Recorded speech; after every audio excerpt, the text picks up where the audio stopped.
when computers are doing the work that human beings once did, I think it's pretty important that we ensure that human beings are in fact becoming the beneficiaries of this technological change and not the victims of it.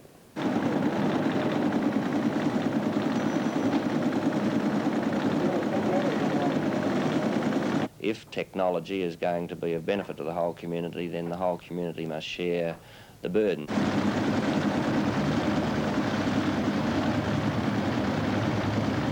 Let's face it, we're a machine age.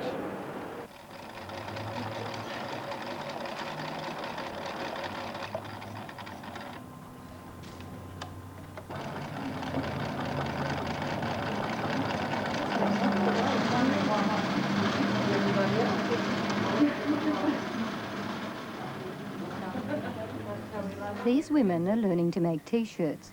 Nothing unusual about that, you might say, especially in a sewing class. But another aim of the exercise is familiarisation and the discovery that computer sewing machines have a lot going for them. A system of cassettes is the key to the operation. One cassette enables you to sew words and sentences. 4 others provide a choice of 36 different stitches. It's simply a matter of pressing a button for the stitch you want and getting on with the job.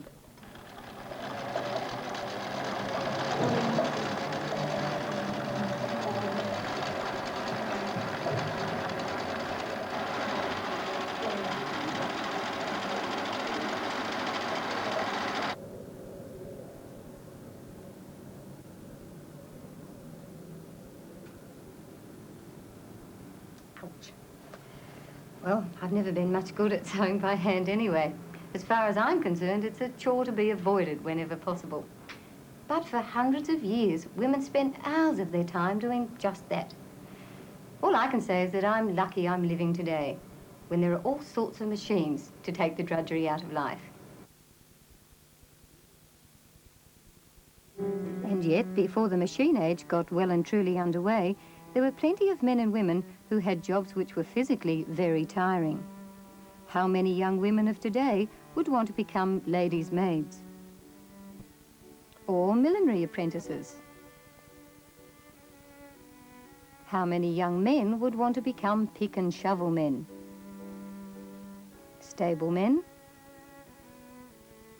Or farm hands? But of course, in those days, people were more dependent on the land for a living. Harvesting the hay was just one of the many jobs which kept the menfolk and their horses busy from dawn till dusk. But the working relationship between man and beast was not to last. Today, many an old farmer will fondly recall the faithful animals which served him well until modern machines made them redundant. The machine, the tractor and the dozer do a vastly more efficient job in this modern world. But they smell so different from the way my sweaty old mates did as I pulled their collars off. No tractor or dozer will rub its head against my back with affection, or prick its ears at the sight of me, or walk towards me, or take a playful nip at my rump as I hook it up. These old mates have all been gone for many long years. They're a part of the soil of the land that could not have been pioneered without them. As the years went by, machines took on more and more of the work. Not long ago, they were saying, the day of the horse is done. Wonder what they'll be saying of the day of the man in a few years' time. 20 of these machines can do the work of 2,000 men and 70 lorries. There's your road coming along fast. By tomorrow, that section will be ready for use. Incredible, but true. Power. Crushing, tearing, overwhelming power. Ramparts that have stood 1,000,000 years must yield. Think now of the sweating chain gangs who pushed Australia's first road over the mountains inland.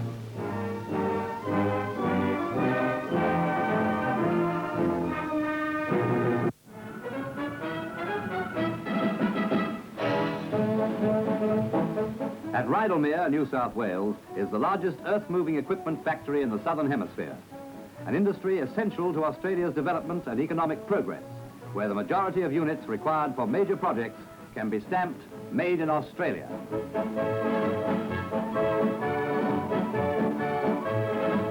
A half-inch steel plate goes through a rolling mill for preliminary shaping. It's destined to become the wheel hub for a hard-working machine. The wheel rim is making rapid progress as other components are assembled and welded together. The welder is Ray Heidemann, a New Australian. The power behind an earth mover, a 208 horsepower supercharged diesel. The wheel is bolted on. It's nearly 6 feet in diameter. After exhaustive factory tests, 3 machines are on their way to a delivery point in South Australia. They're capable of speeds up to 30 miles per hour. The most modern earth-moving equipment available, much of it unique in design, built by up-to-date processes, making a notable contribution to Australia's progress. In commerce too, machines eliminated much of the tedious manual work. Sensitive scales are also employed to facilitate counting, enabling one man to do in 1 hour what would take 6 men all day if counting by hand. Addition of a single coin instantly registers on the dial. This machine is literally rolling in money, because that's its job, counting florins and neatly rolling them into 2-pound blocks.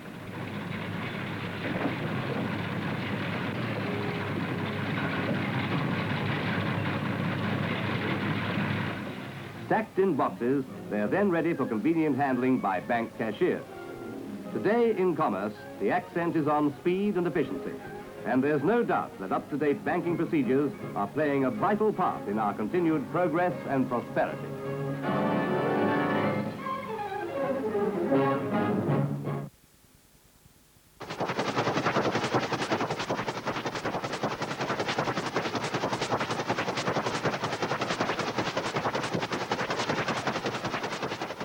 These days, a quick look at the employment pages of almost any newspaper will confirm the growing importance of one machine in particular, the computer.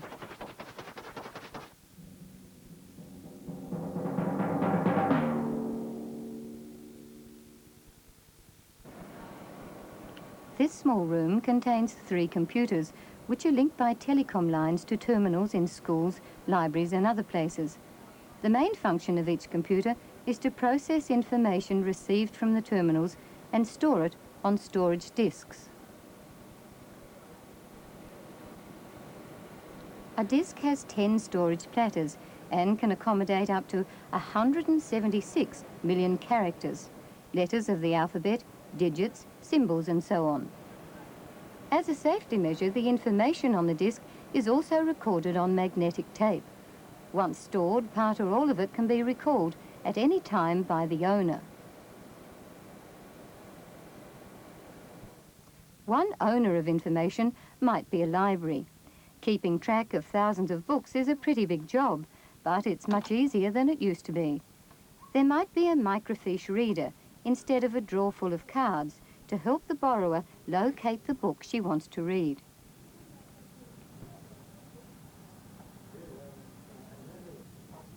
Once located, the book and the borrower's library card are presented at the loans counter. Each has a barcode or number which is read by a light pen. The light pen is attached to a computer terminal or visual display unit, which registers both barcodes and passes them on to the computer, which might be many kilometers away. The computer has a list of all the books in the library and a list of all the borrowers as well. And if books aren't returned on time, it will automatically print out overdue notices. And then there's the microcomputer, which may soon be a common sight in every Australian classroom. Younger students may soon be improving their arithmetical skills by means of specially devised computer programs like the one about the hungry monkey. The computer's instructions read, "Can you help the hungry monkey climb up the palm tree to pick a coconut for lunch?" If you give me the right answers to these problems, you will help the monkey to reach its lunch. First problem, and the right answer moves the monkey 1 notch up the palm tree. The happy face opposite turns sour only if the answer is wrong. But if all goes well and the student succeeds in getting the monkey to the top of the palm tree, he is congratulated by the computer and asked if he'd like to play again.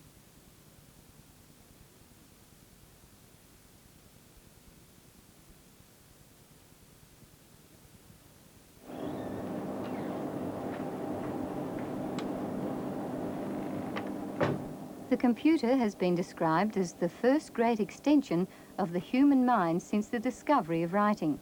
And when it burst upon the scene 30 or so years ago, few people realised how significant a role it would come to play in society as we know it. This young man is in the radiology department of a big hospital. His brain is being scanned at regular intervals by a computerised X-ray scanner. A radiographer at a display console can monitor each scan as it is processed by the computer. The aim on this occasion is to check the brain for abnormalities. There are 11 scans in all, and these are finally displayed on a sheet of film for closer scrutiny. The computerized X-ray scanner is quicker, produces more defined pictures, and emits less radiation than X-ray machines of old. How aware are most people of the presence of computers in their everyday lives? How obvious is it that computers are gradually taking on more of the boring, routine jobs previously done by people, like stock taking and checks on stock turnover in places like shops and supermarkets? Not only does a computerized cash register provide a supermarket with exact details of every sale, but the customer too can take away a list of her purchases, product and price. Banks, insurance companies, government departments and other large organisations have all reaped enormous benefits from computer-based technology. But over the years, the side effects have become more pronounced and increasingly unacceptable to those who've experienced them. Even those who haven't are beginning to worry. Well, I've been reading a lot about computers and how they're taking the place of people in the workforce. Some people say computers are killing jobs. When one's children can't get jobs and they leave school, then I would, question the benefit of computers.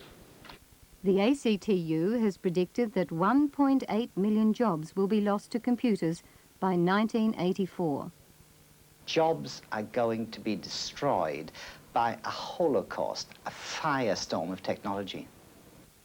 The golden age of machines is fast losing its appeal in certain areas of the workforce.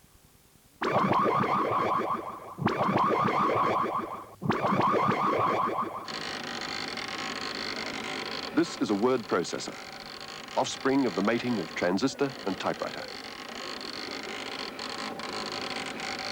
It makes one typist the productive equal of 6. Who's thought about the other 5? The salesman introduced this machine as the new accounting department. It does everything around the office except make the tea. It replaces clerks, office girls, office boys. Who's thought about them? Machines like these bring the computer to the small office. Unemployment amongst office workers is already the highest of any category. Nearly 1/3 of people out of work were clerical and administrative workers. In one city alone, Sydney, an employment agency estimates there are 20,000 fewer typists needed now. The reason is automation. The effect of mechanisation in the office sector in particular has been very much bigger on the total employment situation than the majority of people understand or appreciate. The old jobs which employed the majority of the office sector, clerks, manual clerks, typists, filing clerks, have almost ceased to exist. Many students must be wondering whether the typing skills they acquire at school will be at all useful to them when they leave. The prospects are not good, nor are they good for young people who'd like to work in banks.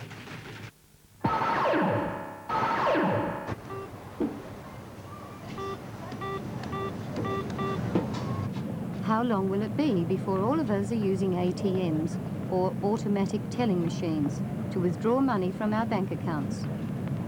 The benefits to the customer are obvious. With an ATM, it's possible to get instant, around-the-clock service every day of the week. But where does this modern approach to banking leave the bank teller, who for years has provided a personal service, albeit at the end of a queue during banking hours, and 5, not 7 days a week? Bank employees have so far given computerised banking and the ATMs which go with it a pretty hostile reception. Come gather round your people and listen to me. In top 10 parlance, the A side of the record is the up-tempo, slightly funky Stop and Count the Cost. The B side, with apologies to Pink Floyd, is The Hole in the Wall, which is a slow bush ballad. The record is directed at the introduction by banks of automatic telling machines, or as the union prefers to call them, the holes in the wall. The initial pressing of 30,000 copies will be distributed among the union's 70,000 members, but the union hopes it could eventually be taken up as a pop tune. At today's launching, I asked the federal president of the Bank Employees Union, Barry Amos, what it hopes to achieve through this unusual venture. We want the banks to sit down around the table with us and talk to us about the introduction of technology. Let us have a say on behalf of the employees on how it is to be introduced, when it is to be introduced, and on the effects it will have on the employees. That's number one. And number two, as a quid pro quo, we want a 72-hour, 9-day fortnight.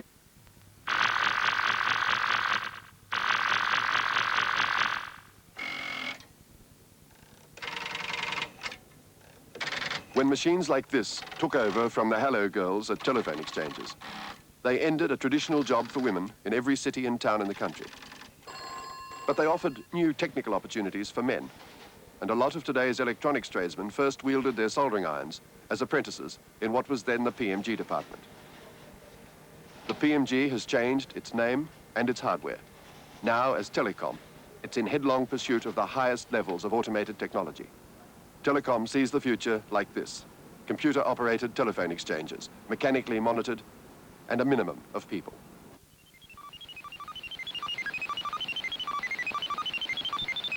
As well, the planned introduction of a national communications satellite is being regarded by unions as a needless investment and a serious threat to jobs.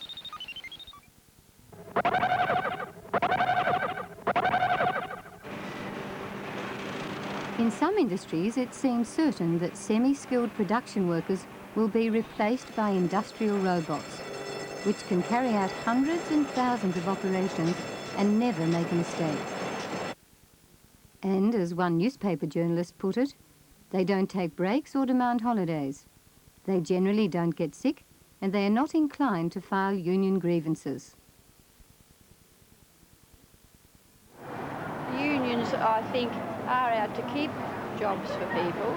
But I think they're hard in trying to protect too many people when some of them don't deserve to be protected. I don't think all Australians will be employed because some are too lazy to work anyway, but there will be a few jobs created along the line. A few jobs perhaps, but not enough to go around. So what should Australians be doing about it? How much do we want machines to do for us? Of course, not all new machines can be regarded as threats to job security. Some are providing young people with hours of entertainment. So, at a time when getting a job, let alone keeping it, is proving more difficult than ever, how worried should we be about unemployment? Some people are already questioning work as a realistic aim in present-day society. You see, we've been raised in these modern, advanced, mature industrial economies in a religious way, not a technical way. That is, we've expected to work. The Protestant work ethic has ruled England. I think it's ruled Australia as well. If you're not at work, you are depraved and deprived, and you're immoral. We're going to have to develop a new philosophical approach. But you see, the old political parties haven't come to terms with this. They haven't come to terms with the idea it's right not to go to work. It's right to have an option to retire at different times. I mean, I don't want a 65-year-old coal miner hewing at the coalface for me. I also don't want to be piloted around the world by a geriatric Concorde or jumbo jet commander. We have to build in a number of more supple options into the way we go to work.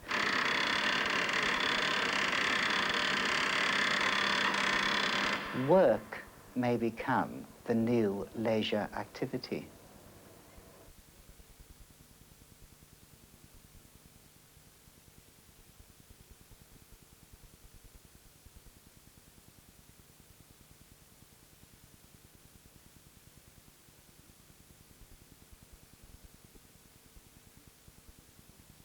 The school's program that was scheduled for this time